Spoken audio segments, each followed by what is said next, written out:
ದಮ್ಮಿನ ಮಾತು ಯಾಕೆ ಬರ್ತೈತಿದ್ರೆ ರಾಜಕೀಯವಾಗಿ ಭಾಳ ಸರಳ ಭಾಷೆ ಯೂಸ್ ಮಾಡ್ಬೋದು. ದಮ್ ಐತೇನು, ತಾಕತ್ತು ಐತೇನು. ದಮ್ಮು ತಾಕತ್ತು ಅನ್ನೋದಿರೋದಿಲ್ಲ. ವಿದ್ಯಾವಂತರದೀವಿ, ನನಗಿಂತ ಒಂದು ಡಿಗ್ರಿ ಹೆಚ್ಚು ಮಾಡಿರಿ,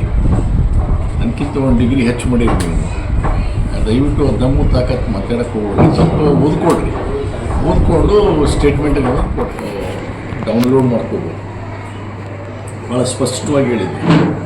ಆಮೇಲೆ SDRF ನಾರ್ಮ್ಸ್ ಇದೆ, ಅದನ್ನು ನೀವು ಓದ್ಕೋಬೋದು.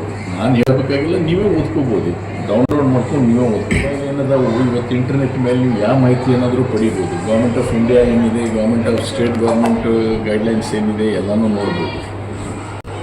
ಅದಕ್ಕೆ ಯಾರೂ ರೈತರು ಹತಾಶೆ ಆಗುವಂಥ ಅವಶ್ಯಕತೆ ಇಲ್ಲ.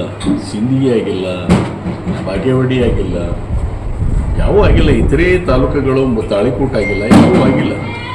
ಮಳೆ ಆಧಾರಿತವಾಗಿರ್ತಕ್ಕಂಥ ಮಾಹಿತಿ ಮೇಲೆ ಅದನ್ನು ಸರ್ಕಾರದ ವರದಿ ಮೇಲೆ ಮತ್ತು ನಾವು ತಪ್ಪು ವರದಿಯನ್ನು ಮಾಡಿ ಕೇಂದ್ರ ಸರ್ಕಾರಕ್ಕೆ ಕಳಿಸಿದ್ವಿ ಅಂತ ಹೇಳಿದ್ವಿ. ನಾಳೆ ಎಂಟೈರ್ ಪ್ರಪೋಸಲ್ ರಿಜೆಕ್ಟ್ ಆಗಿಬಿಟ್ಟು ಸ್ಟೇಟದ ರಿಜೆಕ್ಟ್ ಮಾಡ್ತಾರೆ.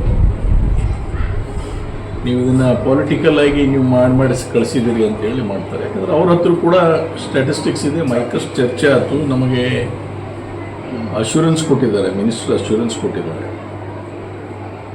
ಈ ಒಂದು ವಾರದಲ್ಲಿ ಮುದ್ದೇಬಿಹಾಳ ತಾಲೂಕಿನಲ್ಲಿ ಕೂಡ ಸೇರುವಂಥ ಎಲ್ಲ ಸಾಧ್ಯತೆಗಳು 100ಕ್ಕೆ 99.99% ಮುದ್ದೇಬಿಹಾಳ ಸೇರುವಂಥ ಸಾಧ್ಯತೆ ಇದೆ ಅನ್ನುವಂಥದ್ದು ಹೇಳಿದ್ದಾರೆ. ಮತ್ತು ಇನ್ನೂ 3 ತಾಲೂಕನ್ನು ಸೇರ್ತವೆ ಅನ್ನುವಂಥದ್ದು ನಮಗೆ ಒಂದು ಮಾಹಿತಿ ಕೊಟ್ಟಿದ್ದಾರೆ. ಕಾದು ನೋಡೋಣ. ಯಾಕಂದರೆ ಜಿಲ್ಲಾ ಮಂತ್ರಿಗಳು MB ಪಾಟೀಲ್ ಕ್ಯಾಬಿನೆಟ್ನಲ್ಲಿ ಇರ್ತಾರೆ. ನಾ ಕ್ಯಾಬಿನೆಟ್ನಲ್ಲಿ ಇಲ್ಲಿಲ್ಲ. ನಾವು ಕ್ಯಾಬಿನೆಟ್ನಲ್ಲಿದ್ದರೆ ಇನ್ನೂ ಹೆಚ್ಚು ಚರ್ಚೆ ಮಾಡ್ತಿದ್ದೀವಿ. ಯಾರು ಕ್ಯಾಬಿನೆಟ್ನಲ್ಲಿ ಇಲ್ಲ, ಅವರೊಬ್ಬರೇ ಇರೋದು ನಮ್ಮ ಜಿಲ್ಲೆಯಿಂದ. ಅವ್ರ ಮೇಲೆ ಒತ್ತಡ ತಂದು ಅದನ್ನು ಡಿಕ್ಲೇರ್ ಮಾಡಲಿಕ್ಕೆ ಮುದ್ದೇಬಿಹಾಳ ತಾಲೂಕು ಅಷ್ಟೇ. ಯಾಕಂದರೆ ಇದು ಅನ್ಸೈಂಟಿಫಿಕ್ ಆಗಿ ಮಾಡೋಕ್ಕೆ ಬರೋದಿಲ್ಲ, ರಾಜಕೀಯವಾಗಿ ತೀರ್ಮಾನಗಳು ತೊಗೊಳಕ್ಕೆ ಬರೋದಿಲ್ಲ, ಜನಕ್ಕೆ ಒಕ್ಕಲೆಬ್ಸೋದಲ್ಲ. ಅದಕ್ಕೆ ತಂತ್ರಜ್ಞಾನದ ಬಳಕೆ ಮಾಡ್ಕೊಳ್ಳೋಣ, ಮಾಹಿತಿ ಏನಿದೆ ಸರಿಯಾಗಿ ತಿಳ್ಕೊಳ್ಳೋಣ, ಮತ್ತು ಜನಕ್ಕೆ ಅನ್ಯಾಯ ಆಗದಂಗೆ ಎಲ್ಲರೂ ನೀವು ಎಲ್ಲರೂ ಕೂಡಿ ಆ ಪ್ರಸಂಗ ಬಂದಾಗ ಹೋರಾಟ ಮಾಡೋಣ. ಅದರಲ್ಲಿ ಎರಡನೇ ಮಾತಿಲ್ಲ. ಸೇರಬೇಕು ಅನ್ನೋದು ನನಗೂ ಕೂಡ 100ಕ್ಕೆ 100 ಮನಸ್ಸಿಗೆ ನೋವಾಗಿದೆ. ಆದರೆ ಏನು ಮಾಡ್ತೀರಿ, ಅಂಕಿ ಅಂಶಗಳು ಸ್ವಲ್ಪ ವ್ಯತ್ಯಾಸ ಮಾಡ್ತೀವಿ. ನಾವು ಅದಕ್ಕೆ ಆ ಪ್ರಯತ್ನದಲ್ಲಿ ಮಾಡ್ತೀವಿ. ಇದು ರಾಜಕಾರಣ ಮಾಡೋದಿಲ್ಲ. ಅಥವಾ ದಮ್ಮು ತಾಕತ್ತಿದ್ದರೆ ಹೋಗೋಣ, ಮೋದಿಯವ್ರ ಹತ್ರ ಹೋಗೋಣ, ದೇಶವನ್ನು ಕರ್ಕೊಂಡು ಹೋಗೋಣ ನಡ್ರಿ, ಮೋದಿ ಹತ್ರ ನಾವು ಬರ್ತೀವಿ ಅಂತ ಹೇಳೋಣ.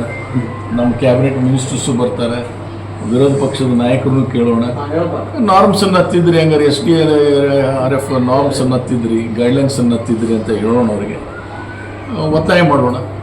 ಇಡೀ ಕೇವಲ ನಮ್ಮ ರಾಜ್ಯಕ್ಕೆ ಅಷ್ಟೇ ಅಲ್ಲ, ಇಡೀ ದೇಶದಕ್ಕೂ ಕೂಡ ಸಂಬಂಧಪಡುತ್ತಲ್ಲ. ಇವೆಲ್ಲ ನಾರ್ಮ್ಸನ್ನು, ಕೆಲವು ಗೈಡ್ಲೈನ್ಸನ್ನು ತಿದ್ದಿ ಆದೇಶ ಕೊಡ್ರಿ ಅಂತ ಹೇಳೋಣ. ಅವಾಗ ಯಾರ್ಯಾರು ದಮ್ ಏನೈತಿ ಗೊತ್ತಾಗ್ತದೆ. ದಮ್ಮಿನ ಮಾತು ಯಾಕೆ ಬರ್ತೈತಿದ್ರೆ ರಾಜಕೀಯವಾಗಿ ಭಾಳ ಸರಳ ಭಾಷೆ ಯೂಸ್ ಮಾಡ್ಬೋದು. ದಮ್ ಐತೇನು, ತಾಕತ್ತು ಐತೇನು. ದಮ್ಮು ತಾಕತ್ತು ಅನ್ನೋದಿರೋದಿಲ್ಲ. ವಿದ್ಯಾವಂತರದೀವಿ, ನನಗಿಂತ ಒಂದು ಡಿಗ್ರಿ ಹೆಚ್ಚು ಮಾಡಿರಿ, ನೀವು ದಯವಿಟ್ಟು ದಮ್ಮು ತಾಕತ್ತು ಮಾತಾಡಕ್ಕೆ ಹೋಗ್ರಿ. ಸ್ವಲ್ಪ ಓದ್ಕೊಂಡು ಸ್ಟೇಟ್ಮೆಂಟ್ಗಳನ್ನು ಕೊಡ್ರಿ.